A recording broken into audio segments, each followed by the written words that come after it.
All right, I think we're live. I think so. I think we are. All right, what's happening, everyone? What's happened, Devil Dog community? Hey, here we are. Double team. First time doing a double team live, so hopefully it goes as smooth as we anticipate it to. As you saw from the title, so today we're going to be talking about pit bulls and a lot of the myths that we hear about them, especially in the media. They get a lot of unjust press, for many different reasons, which we'll talk about. So sitting here today with my awesome co-host and teammate, Sam. Hi, welcome everybody. Nice to see y'all again. Awesome. So, let's give some background here. So, we've actually never had a pit bull in our personal household. We've had bully breeds. We're big fans of American bulldogs, which once again are unjustly clumped into that whole bully breed category. But as you can see from our mascot Dexter, he was an American bulldog. He's crossed the bridge already. But we've also worked with a lot of pit bulls with all the time that we spent in rescue. And we have, well, you'll see in a few minutes what our opinion of them is. And tell us a little bit about your dog situation, Sam. So I've actually, look at this. He's hanging out. He likes to hang out for our lives here. This is Louie. We'll introduce him again. Hey, Louie. So I actually adopted two pit bull mixes technically, and I adopted Zoe first, and she's got like a brindle color. She's really cool if you haven't seen her. And then Louie, he's a little bit bigger, and people say he's scarier, but he's also really cool. And they both fall into the category of like pit bull breeds. So and that's kind of something we wanted to cover right off the bat to just sort of let everyone know. Pit bull is a pretty broad term in the dog community. Actually covers American Pit Bull Terriers, American Staffordshire Terriers, yes, Staffordshire Terriers, and then just regular Staffordshire Terriers. Actually, people generally will throw like bulldogs in the mix too sometimes. Especially American bulldogs, because they basically look like just big versions of a standard pit bull. Right. Yeah. So it's a pretty large category. Generally, definitive features is that kind of wider jaw and a more muscular breed. So, hi, Jody. Yeah. So cool. Yeah. So, for those of you out there, because I know, there's a couple of you on the live, and, for those of you joining us on the replay, drop a pibble below if, you've got a pibble currently in your household, or if you've ever had one, in your life. We'd love to see how many of you are out there. Yeah.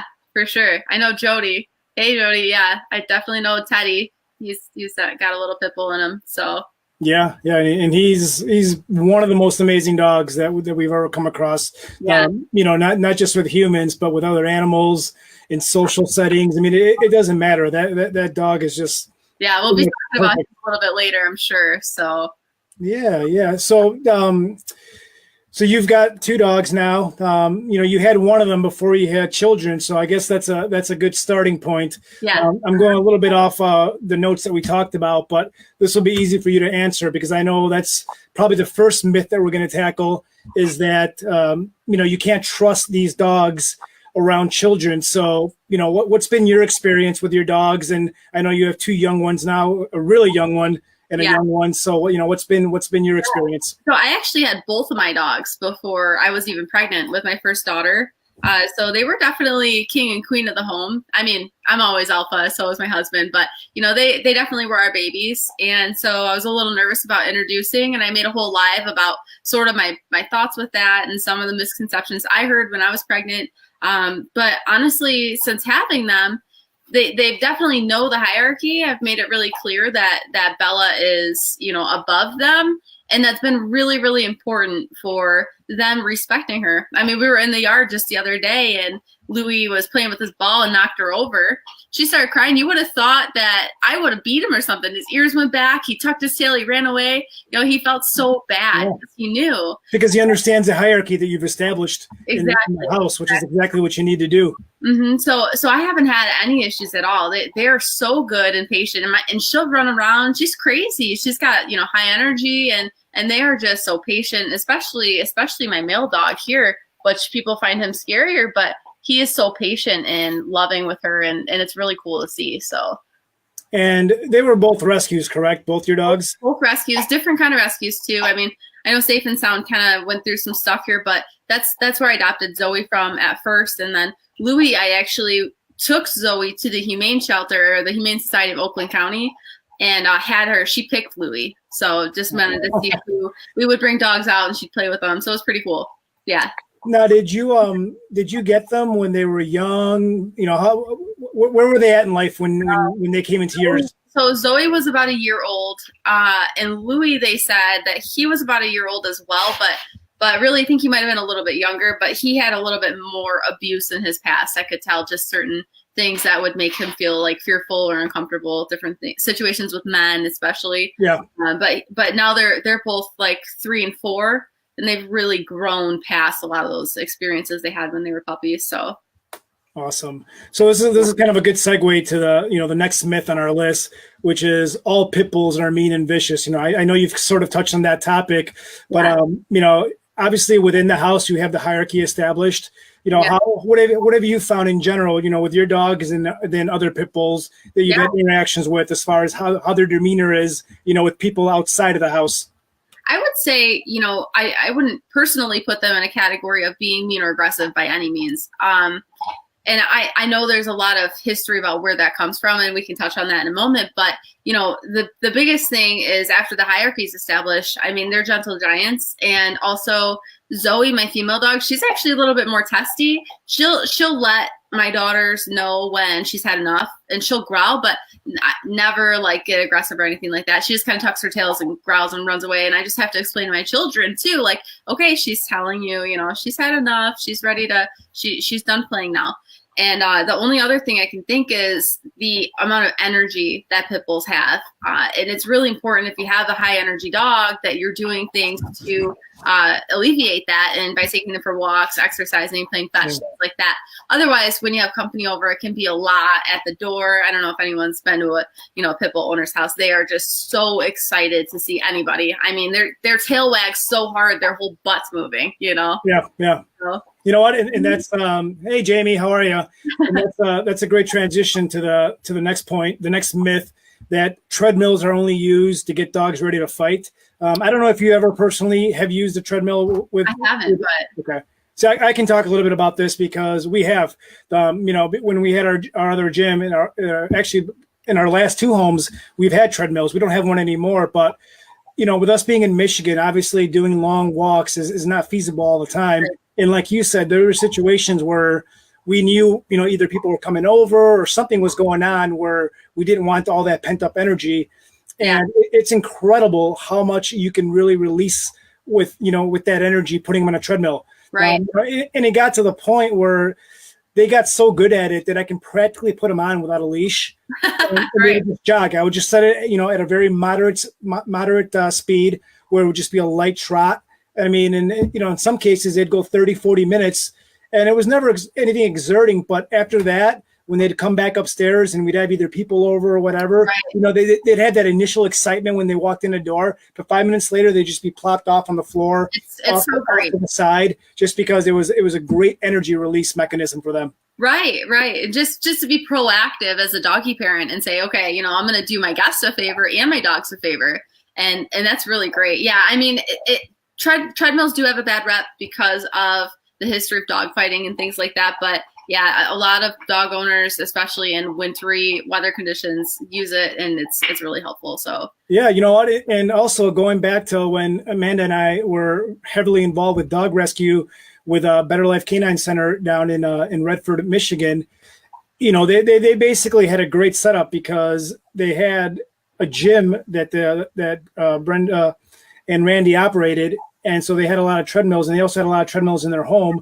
So that was one of the routines that they would do with these dogs, is especially before training sessions or stuff like that. That would be like the initial thing that they would do, is they'd run them on the treadmills, just because, these dogs are high drive, which is just another way of saying, they've got a lot of energy. They've got a lot stored in them. And this is just one great mechanism. If you're not going to go running with them or going on long walks, the treadmill is just an awesome way to really just work through that energy, and it keeps them in shape. A healthy dog, a strong dog is a happy dog. So, it serves multi-purposes. Mm-hmm. Absolutely.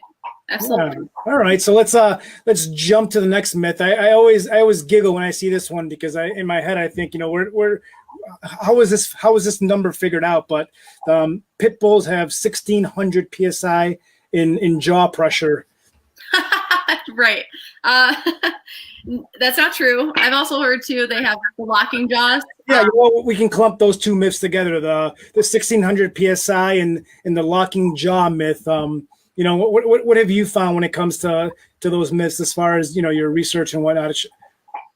Well, let me pull up I've been doing a lot of research on this because pit bulls are so near and dear to my heart. So let me pull it up here. Bear with me for one moment. So there's been a few studies that were conducted on the structure, actually, of their skulls, their mandibles, and its teeth, that it shows that in preparation to their size, so the size of the dog, that their jaw structure thus is inferred in functional morphology, and it's no different than that of any other dog breed. So that was Dr. Briscoe. You mean they're just like any other dog? They're not some weird mutation, some unicorn of the dog world that can, grab onto something and never let go again? Right. No, they're not. Right. Yeah, it is. Some of the stuff you read is just mind blowing. So it is just a simple search will really debunk that, and it's amazing how much the media has play on that. And just a quick example of the media's influence on people's opinions when it comes to pit bulls, especially. Here's an example of 3 stories that really got minimal coverage. One of them was a lab who attacked a 70-year-old man and put him in critical condition. It was covered by one local newspaper. There was a 16-month-old, basically baby, right? 6 months, that's a year and a half. Yeah. Fatal head and neck injury by a mixed breed. And that had 2 local newspapers, no newscastings or anything. Then there was a 6-year-old boy who was hospitalized, and the dog actually tore off his ear. And that was one newspaper.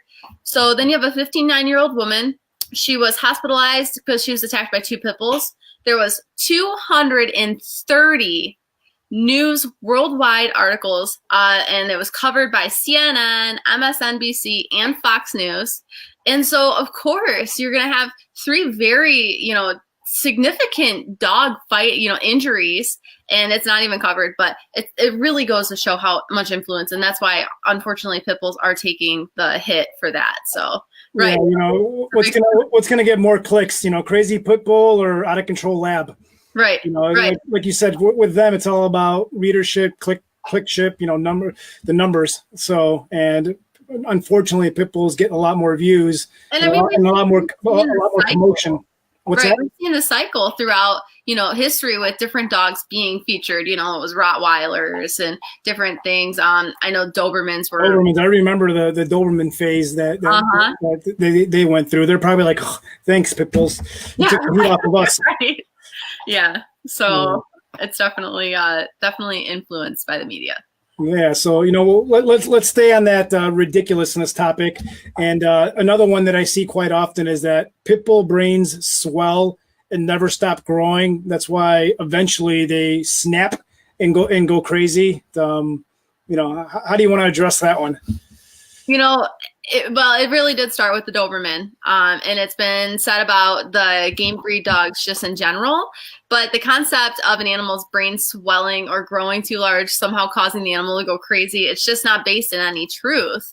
I mean, their brains grow at the same rate as any other dog, and that's the only time the pit bull brains is going to swell is if it receives a serious injury. I mean, my brain would swell if somebody hit me over the head with a baseball bat. There's no factual scientific evidence to base that on. So just hands down, dismiss. Yeah. That one doesn't need any more added to it. That's ridiculousness. Right. All right. So another one that we often see is that it's best to get a puppy so that you can make it behave how you want to. I hear that all the time. I mean, not even just with rescuing any kind of breed in general. And the reality is that puppies that are taken away from their pack before 8 weeks, they're more likely to be not very well socialized. They're more likely to snap, things like that, because when they're with their pack, they're learning how they learn how to behave. Right. They're learning how to behave with other dogs and things like that. So, I mean, the chances are, I mean, I actually have a friend who she got the puppy that she chose, picked him out and everything, 8 weeks old. And he actually just snapped and bit a kid when she took him out because he has socialization issues. It really doesn't influence the kind of dog you have. I mean, the biggest thing that influences that is you as a human and a dog owner and a doggy parent. And the tactics you use as you're training and things like that. That's the biggest influence. Yeah, and this is a good time to ask everyone listening, either now or on the replay, at what age was your dog when you either, got them, rescued them, adopted them? Was it a puppy? Was it 8 weeks? Was it, a young adult? Was it older? And maybe, chime in about your experience as far as their behavior and, the time that they've been with you and how that's been, considering the age at which you brought them into your home.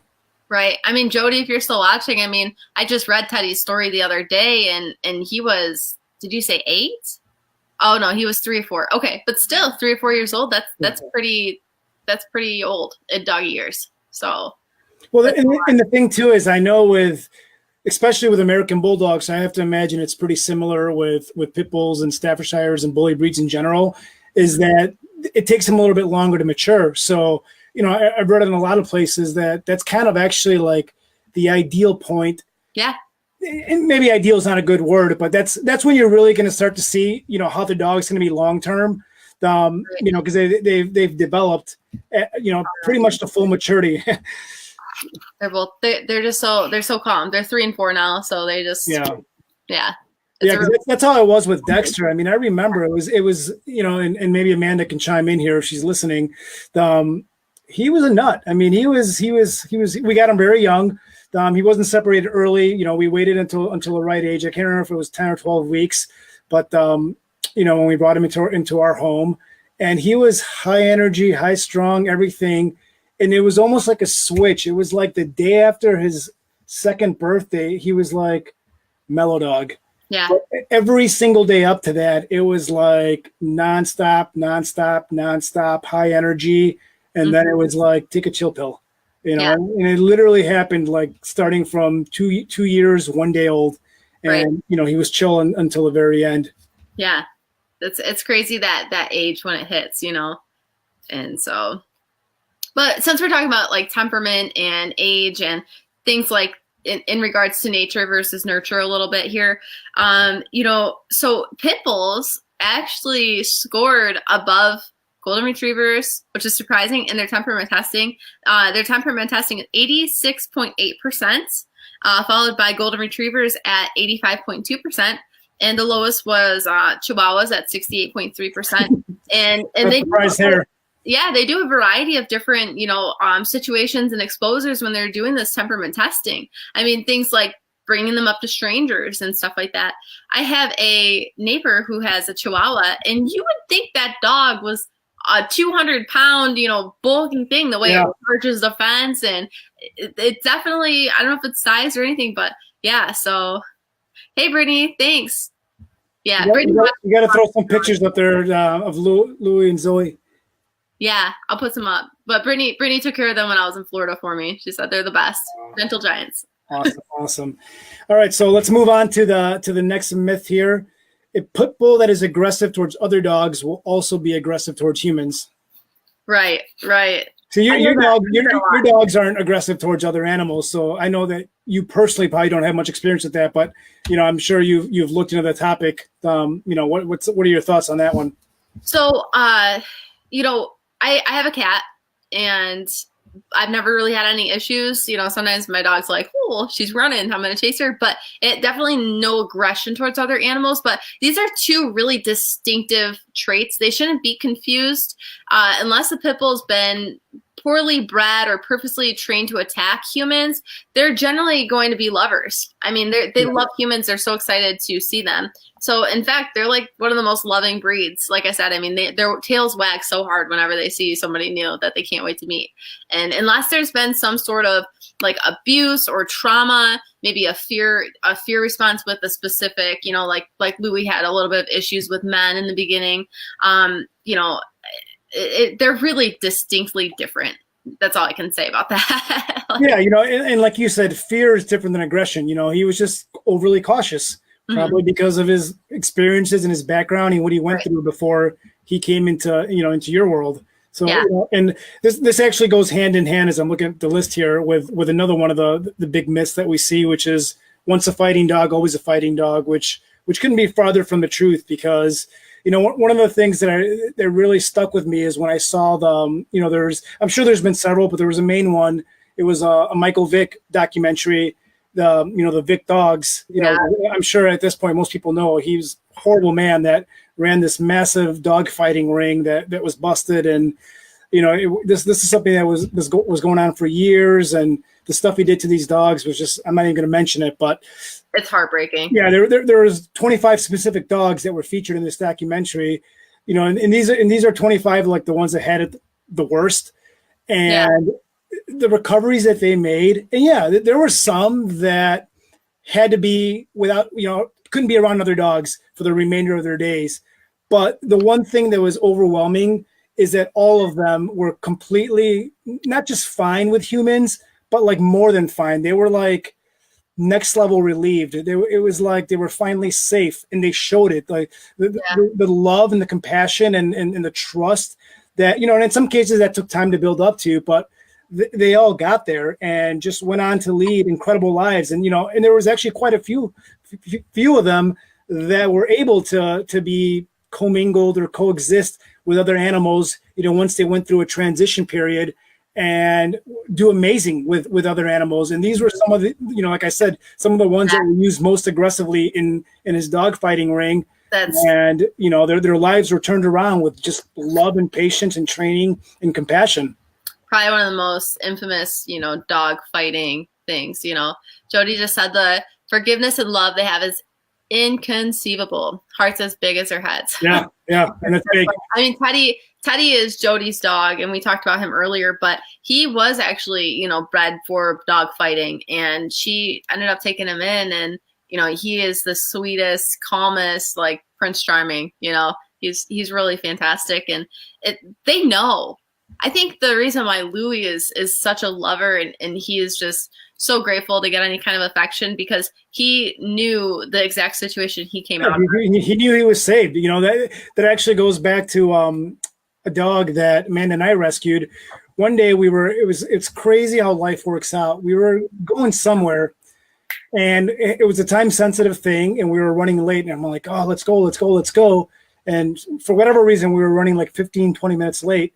So we left the house. You know, we're bolting to our location, and we're getting ready to round the corner to get onto the highway. And there's a gas station right there. And out of the corner of my eye, I wasn't even looking in that direction. It was just peripheral. I see this dog, and I see him with animal control. He's got the loop, the lasso around his neck, and he's not moving. He's just sitting there. And I'm like, you know, and I swerve, literally swerve. And I pull into the gas station, and, you know, we both get out of the car. We walk up, and we see this, you know, I'm an American Bulldog mix, mutt, whatever. And he's just sitting there, literally sitting in a pile of his blood, you know, not in good shape, you know, shaking. Just it was a horrible scene. And we're like, all right, this dog's not putting up a fight. He's not a threat. So, you know, thankfully, it was an incredible person, this animal control officer. We talked to him. We explained who we were, how we were involved with the rescue, which she knew all about the rescue we were involved with, because it was the main one in the area. Yeah. And he actually let us take the dog. Wow. And I remember, you know, we loaded him up. We took him home, got the crate, did all that. And I remember thinking to myself, like, I don't know if this guy's going to make it through the night. I mean, he was so weak that when we put the water bowl by his face, like, you can tell he wanted to drink, but he didn't have the strength to like pick his head up and hold it. So I was physically doing that for him. And, long story short, we had him for a couple of days. Then we got him into a better home that was more suited to be able to take care of him. And he ended up being adopted by a family member of ours, Amanda's aunt and uncle. And this dog, when I say he's probably top 3 as far as like best dogs that I've ever come across when it comes to demeanor, love, loyalty, like everything. Now he's just this big, goofy, like just big American bulldog type dog. And he can be in any situation around any animal, crowds, kids, doesn't matter. And he is the most perfect dog. And like you said, it goes back to what you said earlier. And this was the point I was getting to, is that he's appreciating every day because he knows how close he came. Because if he would have, it was the weekend and the vet where he was being taken wasn't in till Monday, he probably wouldn't have made it. He would have sat in a crate somewhere or, cage, whatever. And more than likely he wouldn't have made it.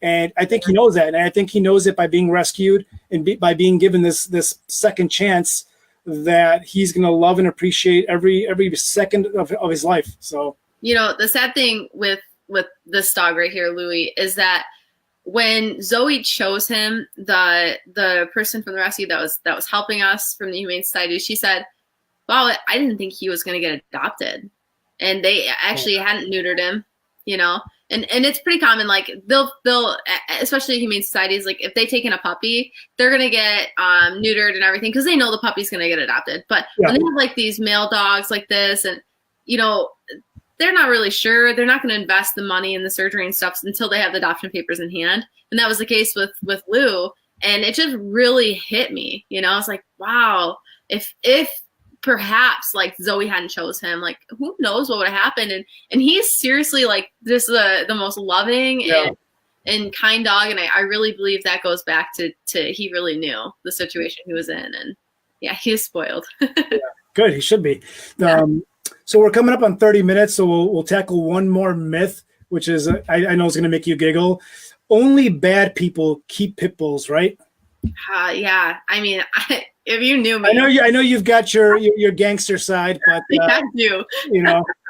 You and Cody, everybody, I'll just let you be the judge of that situation. Yeah.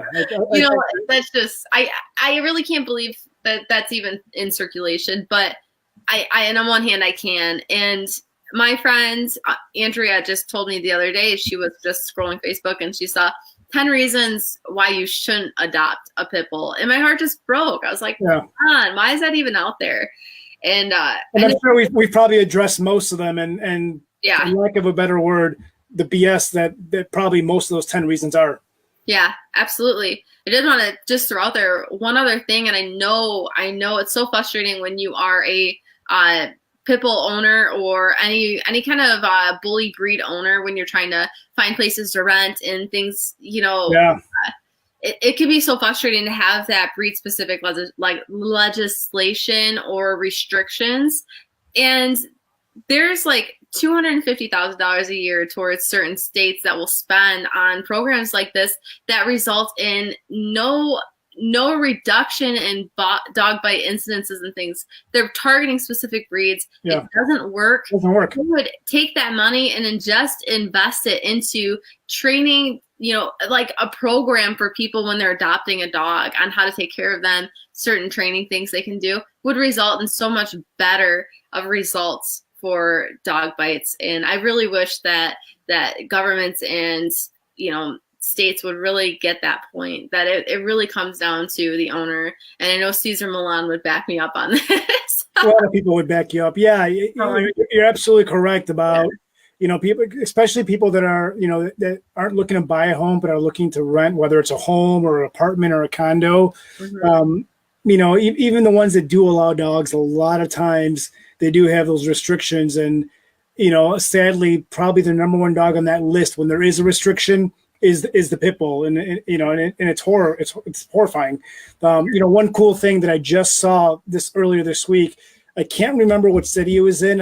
I know it was in Michigan, in Southeast Michigan, but a landlord has a house up for rent, and it was in an area where there is a lot of pit bulls, and one of the stipulations was he will only rent to somebody that has a pit bull because he knows how difficult it is to find a home, especially that allows them. So that's one of his stipulations, is that the person renting must be a pit bull owner, which I thought was amazing and awesome. So I applaud that person, whoever you are. Yeah, my last landlords actually let me have my dogs, and they didn't even charge me a dog fee or anything, because they just knew how, important it is to how big of a part of my family they were, and we never faltered on that issue. I actually ended up paying a lot of money in rent when I moved to Grand Rapids, because I had to find a place that would let me take them. So they're family. That's what it comes down to. That's what it comes down to is that they're family, and any dog, but especially these, because they truly do treat you like family. They become those four-legged companions for life. But all right, I think we've done a great job of covering some of the main myths. We're coming up on, actually we're right at 30 minutes. Do you have anything final you want to throw in there or add? No, not really. I think we did a really good job at being Mythbusters, you and me, John. So I really hope high five. Yeah, I hope we get to spread some truth on this issue, and I'll have to be sharing some pictures of these two little puppies here. Zoe, say hi. Her face is so dark, you can barely see it. But he's like, hey, what's up? Yeah. Awesome. Well, as we promised, every week we pick a random person to win a $10 gift card from.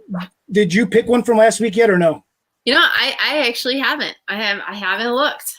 Do you want to do that now, or do you just want to announce it later in the comments? I'll announce it in the comments, and I'll hit them up with a message with the $10 coupon. Awesome. Yeah. So to wrap it up, there's a lot of bad press out there, a lot of false press. If you've got a pit bull in your life or had one, drop a picture in the comments when you watch this. If there's a myth that you've heard that we didn't cover, throw it up in there, and we can address it, or you can address it. And, if you got any stories that you want to share that, back some of the stuff that we talked about, we'd love to hear about it. So we definitely appreciate all of you. We appreciate your time, the ones that are on the live and the ones that are going to be watching the replay.